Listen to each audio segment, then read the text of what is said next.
Gusto nyo ba na pampaswerte sa negosyo sa tindahan? Ganito gagawin ninyo mga kanegosyo. Maghanap kayo ng makahiya plants. Kapag makakita kayo ng makahiya, ay kumuha ka lamang ng 10 dahon ng makahiya at ibalot sa itim na tela at ilagay sa iyong lagayan ng pera. Kapag dumaan ang iyong customer, laging swerte, mahihiya na siya at ang iyong tindahan ay dadagsain ng mga customer kapag kumuha ka ng makahiya. Ganun ang bisa, mahihiya na ang mga customer.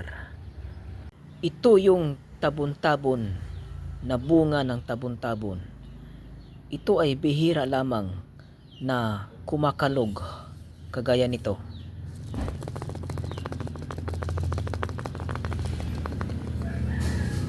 Ten years na itong kumakalog o umaalog na isang bunga ng tabon-tabon. Bihira lamang ito na umaalog.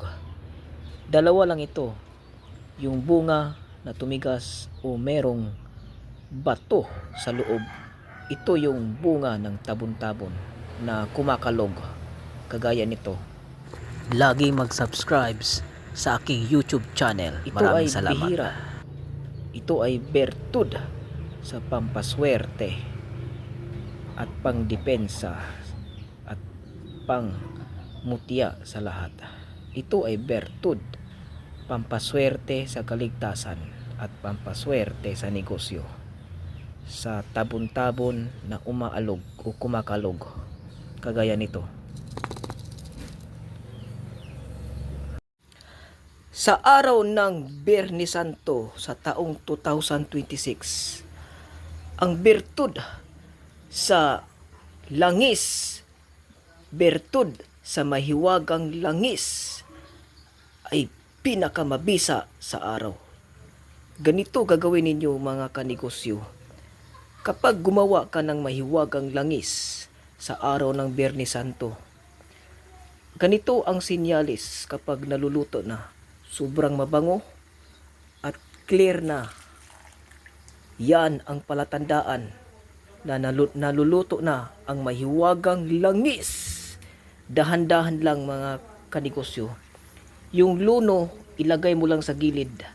Dahan-dahan lang ang paggawa. Mas mabisa ang paggawa ng langis kapag kahoy lang o niyog. Ganito ang sistema at ganito ang proseso sa paggawa ng mahiwagang langis sa niyog. Ang na, salamat o Diyos ko sa aking lumikha sa may kapal. Salamat sa mahiwagang langis. Sana ako ay mabibigyan ng kalakasan sa aking katawan at sino man ang makapagpahid nitong mahiwagang langis, sana ay gagaling ang kanilang mga katawan. Salamat o Diyos ko. Salamat sa mahiwagang langis nyo. Ganun lang mga kanegosyo at mga kaherbal sa paggawa ng mahiwagang langis na kumukulo.